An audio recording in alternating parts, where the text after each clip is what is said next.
happy to see you again in your usual self on the screen.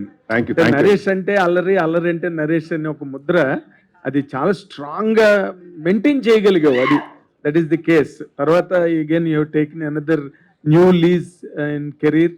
But ఇది మళ్ళీ కొత్తగా, ఎంతో కొత్తగా అనిపిస్తుంది చూస్తుంటే, స్క్రీన్ మీద చూస్తుంటే.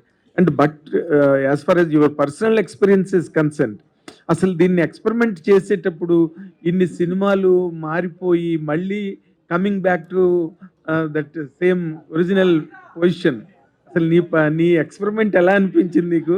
అంటే ఎలా అనిపించింది అంటే సార్, సన్ రైజర్స్ వచ్చి స్టేడియం ఆడితే ఎలా ఉంటది, మన హోమ్ గ్రౌండ్ ఇది, కామెడీ మన హోమ్ గ్రౌండ్ అండి. సో చాలా రోజుల తర్వాత టూర్కి వెళ్ళి వచ్చి మన హోమ్ గ్రౌండ్ లో మ్యాచ్ ఆడుతున్నట్టుంది. ఫ్యాంటాస్టిక్.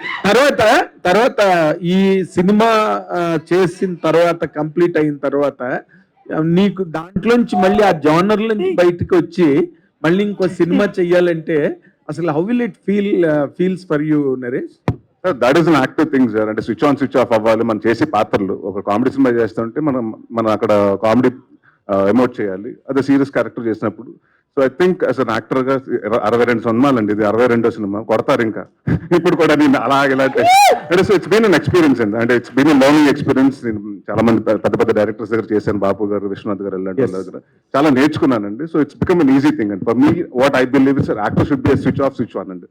ఎక్కడంతా మనం 90% యాక్ట్ చేసిన, 99.9% చేసిన, 1% of Naresh has to be there అండి. ఎందుకంటే పైనుంచి ఏదైనా పడుతున్నా, లైట్ పడుతున్నా, ఇంకోటి ఏదన్నా, we have to be prepared for that.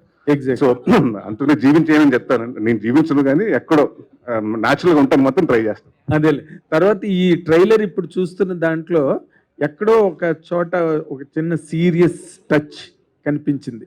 అవునండి. అది what that serious touch can be? అంటే ఇట్స్ అబౌట్ అండ్ ఎమోషన్ అండి. అంటే పెళ్లి కాని వాళ్ళు ఉంటే వాళ్ళ ఇంట్లో ఎంతమందికి, అంటే ప్రతి ఒక్కళ్ళు వచ్చి పెళ్లి ఎప్పుడు పప్పన ఎప్పుడు పెడతామని అడుగుతుంటారండి క్వశ్చన్స్. వాళ్ళ ఇంట్లో ఎంతమంది బాధపడుతుంటారు. ఇంకా అక్కడి నుంచి హౌ ఒక మ్యారేజ్ అన్నది జరగకపోతే వాళ్ళ అప్సైడ్ లో అయిపోతుంది జీవితం. సో దాని గురించి చూపిస్తుంది జరుగుతుంది. It has an emotion also అండి towards the end of the film. It has an emotional connect అండి. అదే మరి పూర్తిగా ఏదేదో లల్లబీలా కాకుండా లేదండి. ఎందుకంటే ఏ సినిమా చేసినా కూడా అండి బయటకు వచ్చిన తర్వాత వీ హ్యావ్ టు స్టెప్. అంటే ఇప్పుడు బయటకు వచ్చేటప్పటికి మనకు ఒక కంటెంట్, ఏం సినిమా దేని గురించి చెప్తున్నాం, ఒక ఏ ఇష్యూని అడ్రస్ చేస్తున్నాం చెప్పాలి కదండి.